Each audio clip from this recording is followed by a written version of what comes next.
Quise comenzar este canal como Dios manda, de lo más básico para luego ir profundizando más en los temas más complicados de Jacobo y no cometer el error que yo mismo cometí, que es quererme zambullir directamente en la teoría sintérgica sin antes leer, comprender y conocer un poco de quién era Jacobo y no entender nada de neurociencia. Así que por eso estoy aquí, pero con un pequeño problema, y es que este señor que ven en pantalla es un psicólogo, neurocientífico, poeta, juraría que es un chamán y además de estar muy cerca, si no es que ya, un ser iluminado. Si han abierto un libro de neurociencia, sabrán lo difícil que es comenzar a estudiarlo. Si han abierto un libro escrito por un ser de alta categoría espiritual, sabrán lo confuso que llegan a ser sus cuentos o sus reflexiones. Ahora hagamos un hijo entre estos dos y expliquémoslo de manera que hasta un niño pueda entender. Ah, y se me olvidaba, agreguémosle el chamanismo que estudió, uno de los temas más complejos de entender de manera teórica, para agregar más dificultad al asunto. Pan comido. Entonces, abran bien los ojos y tomen asiento, aunque aún así nos vamos a perder un poco. Voy a dividir el libro en dos, no porque este esté escrito así, sino porque creo que es la mejor manera de explicarlo y de entenderlo. Básicamente, habla de dos temas. El primero es qué es la realidad y si ésta se encuentra fuera de nosotros por sí misma o si nosotros la creamos a través de nuestra vivencia. Y el otro es cómo llegar a ser nosotros mismos. No es tan fácil diferenciar los dos temas en el libro porque básicamente te entremezcla los temas. En un capítulo habla de una cosa, luego de otra, luego te habla de algo como si nosotros ya tuviéramos dominio del tema. Básicamente da la impresión de que este libro no fue escrito para ser un libro, sino que más bien para hacer notas de él para él. Porque además, en el capítulo 1 de su primer libro, que es este, te puede soltar una frase o un capítulo completo muy complejo, difícil de entender y que tienes que tener muchas nociones atrás para poder comprender qué te quiso decir. Y luego, al final de su libro, te puede poner un capítulo muy sencillo de la A a la B a la C que te explica de qué quiso hablar todo el libro. Y si lo hubiera puesto al inicio, la experiencia de todo el libro hubiera sido diferente. Entonces yo seccioné el libro, lo hice trizas, organicé capítulos, organicé temas y subtemas y eso es lo que vas a ver a continuación. Iniciamos pues con la explicación de qué es la realidad. De la ciencia. Las ciencias han cometido el error de que creen que la ciencia puede ser objetiva y que hay cosas determinadas y reales por sí mismas, siendo que el científico, su historia, la época, el lugar, siempre forman parte de su mismo análisis. Como ejemplo está la idea de que el mundo físico es medible y los mismos estudios neurocientíficos se basan en su gran mayoría en analizar estímulos físicos externos y cómo estos tienen efecto en las neuronas, pero no se toma en cuenta la historia, características, percepción y realidad de la persona que se analiza. Es muy pragmática esta forma de ver la ciencia, ya que se estudian los estímulos físicos, pero no las características de los patrones en la célula y cómo se forman esas características.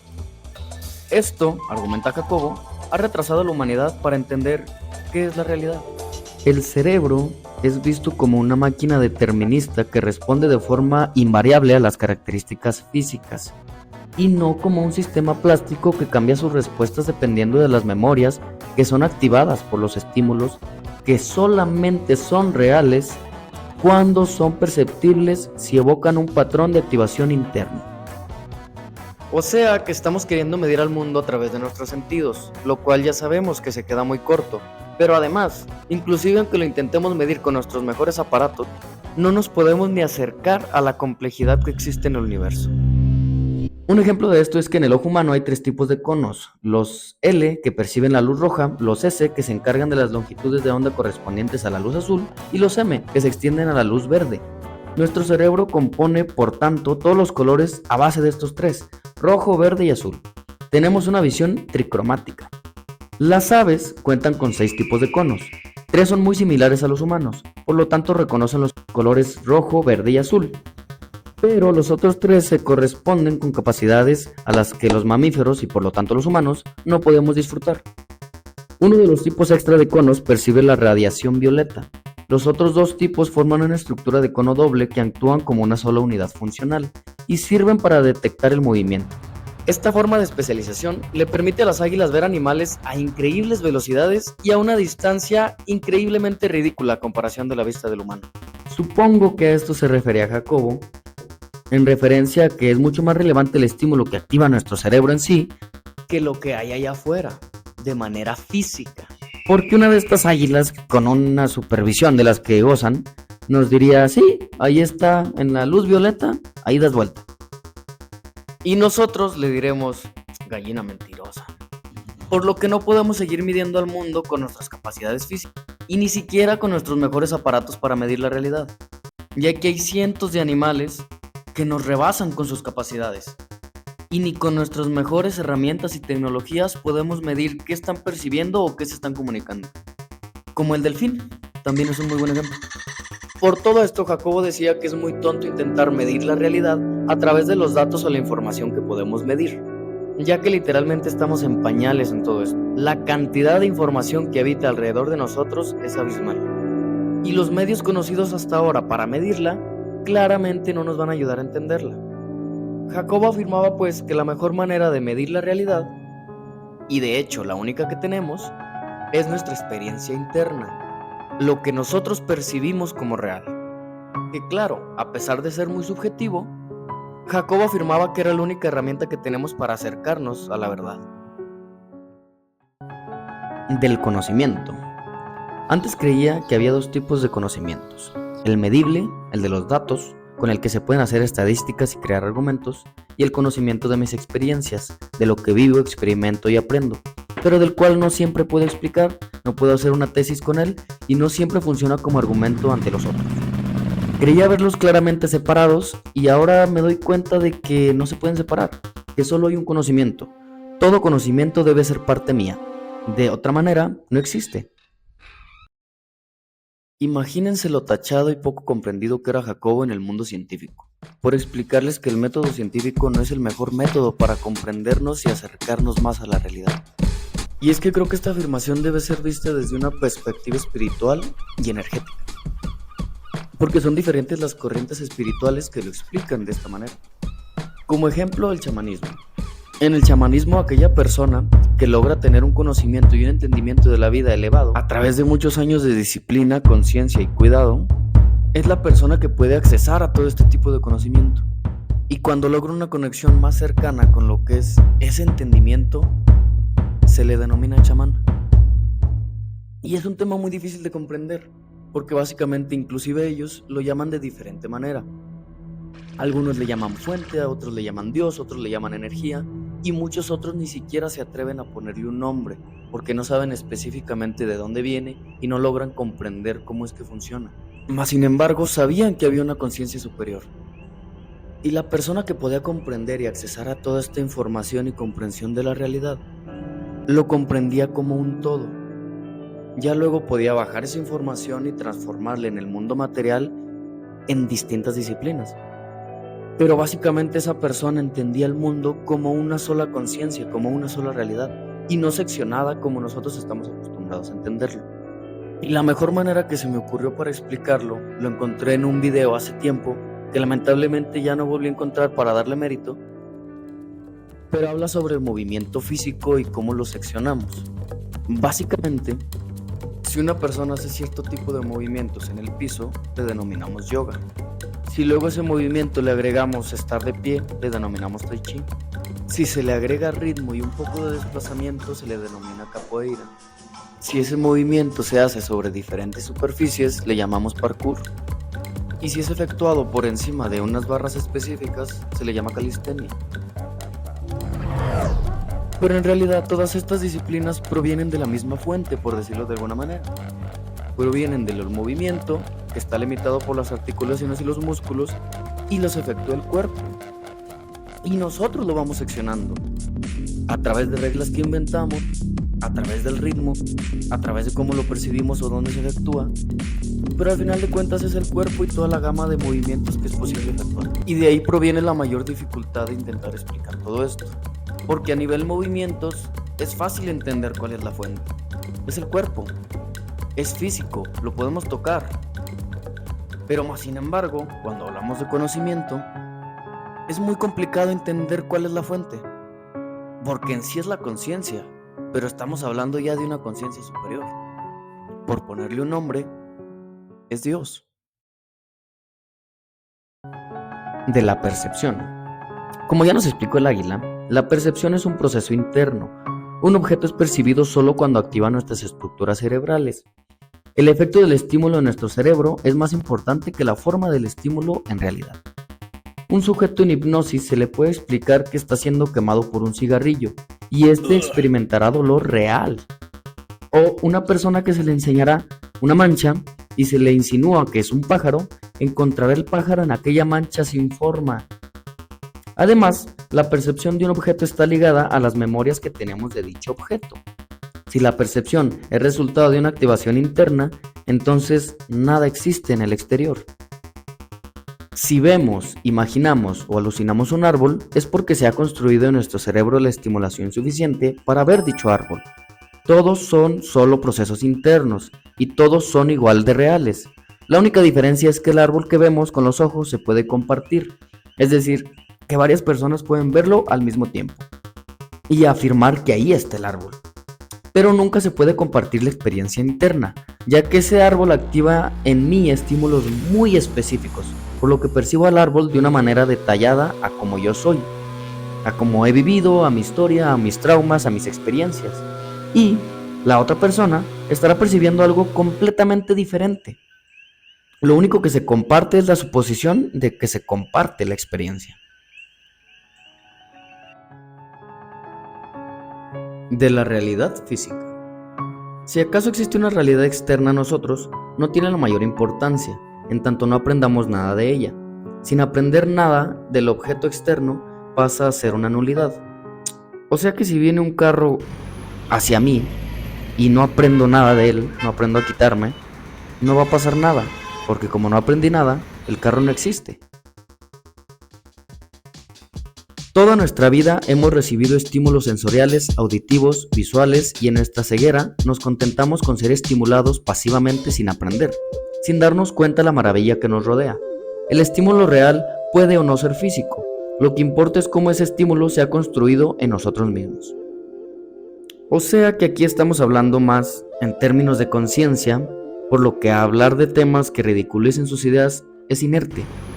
Si te tienes que quitar del coche para que no te atropelle, no vayas a saltar del edificio o no te vayas a cortar las venas con el cuchillo solo porque nada de eso existe.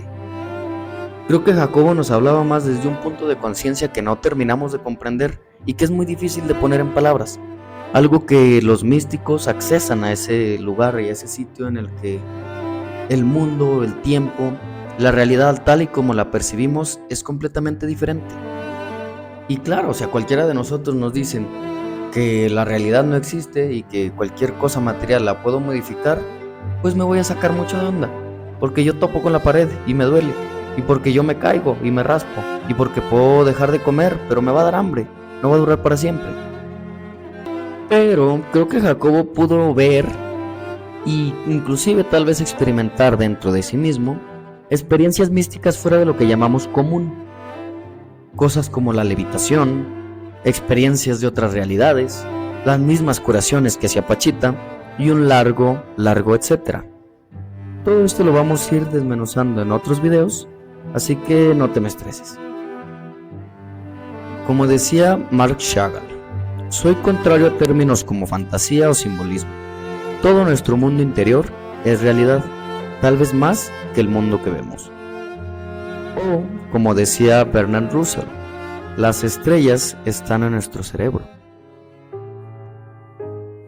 De la realidad y de los juegos.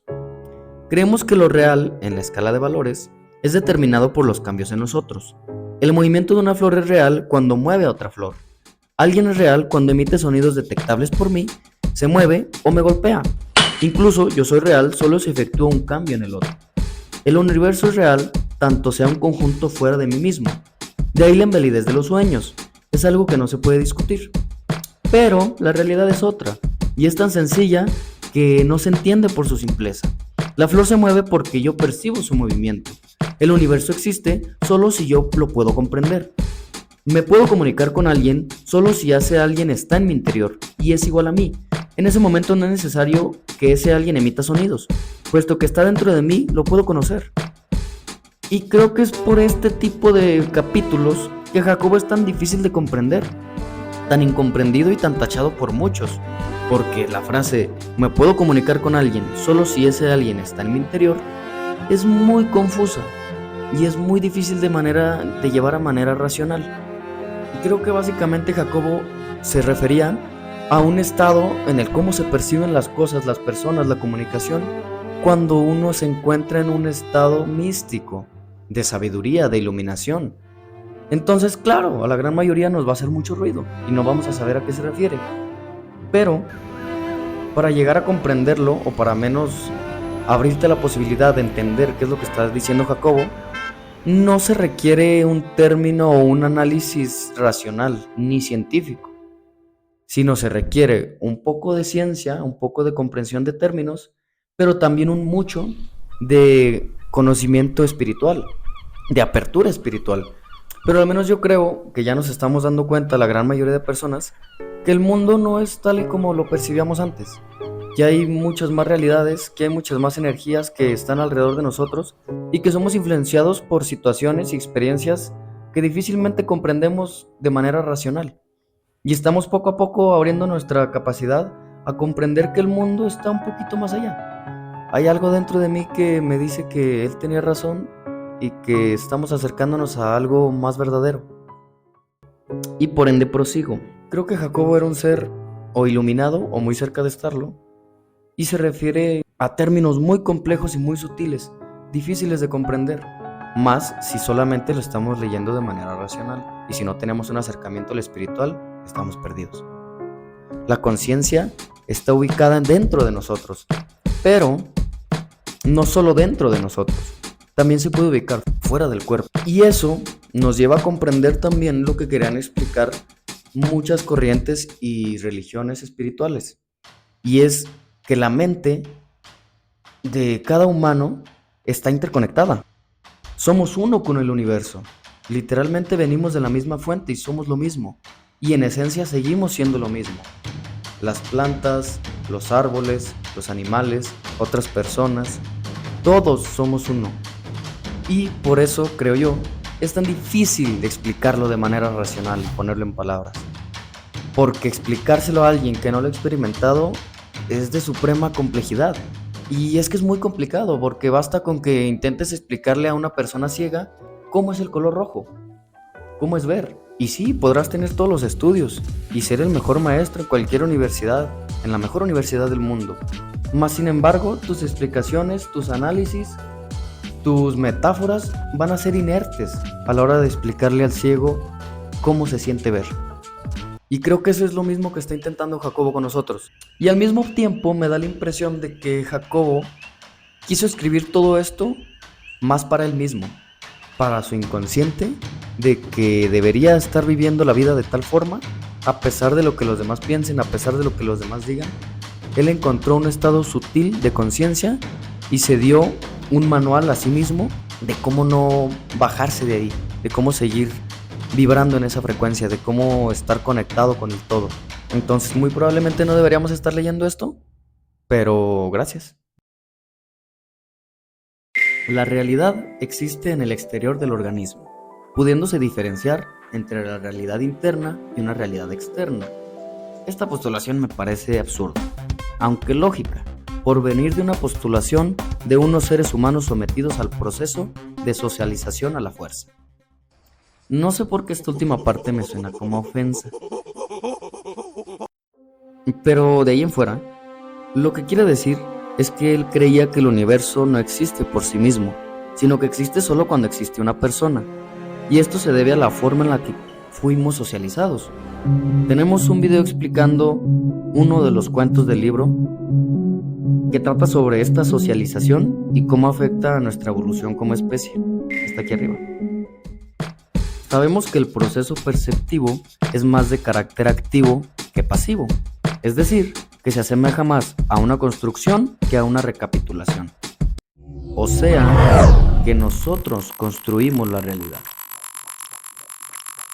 El conocimiento de la fisiología hace evidente que la realidad ocurre solo en nuestro interior. Una evidencia concreta en este sentido son los estudios de potenciales provocados en diferentes estructuras cerebrales, mismos que cambian según el estado interno del sujeto, aunque el estímulo externo sea constante. Básicamente este tipo de estudios coloca a sujetos con electrodos en la cabeza para medir sus actividades cerebrales y a esos sujetos se les estimula ya sea de manera visual, de manera auditiva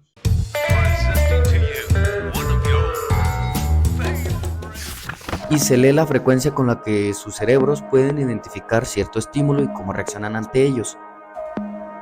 Y se dieron cuenta que la forma de reaccionar de los cerebros de los sujetos dependía más del estado interno que del estímulo externo. Básicamente, cómo se encontraban antes de realizar la prueba definía más las reacciones cerebrales que el estímulo concreto en sí.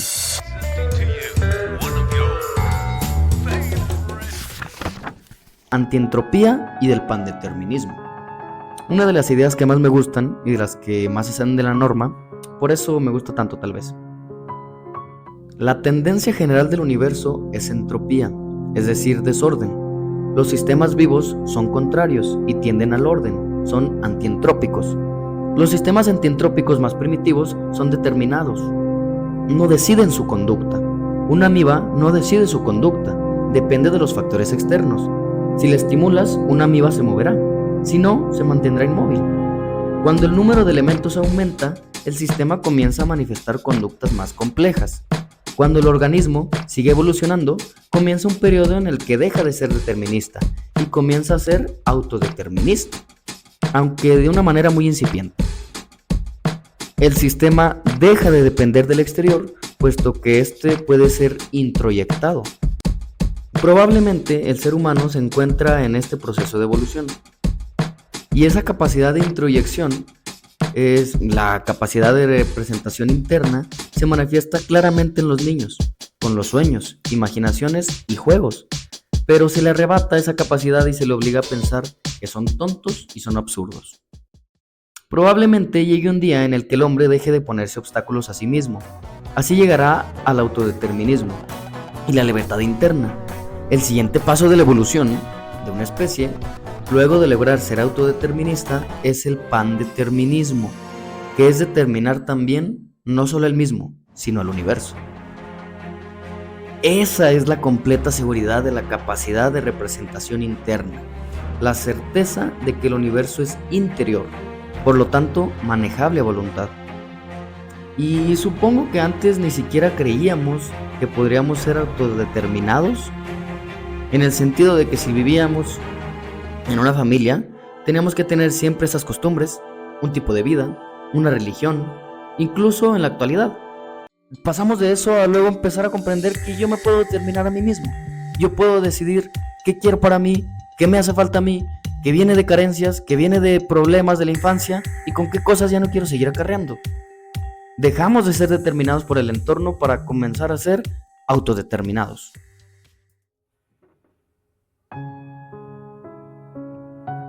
Y a decir verdad, ahora el pandeterminismo no me suena tan loco como hace algunos años.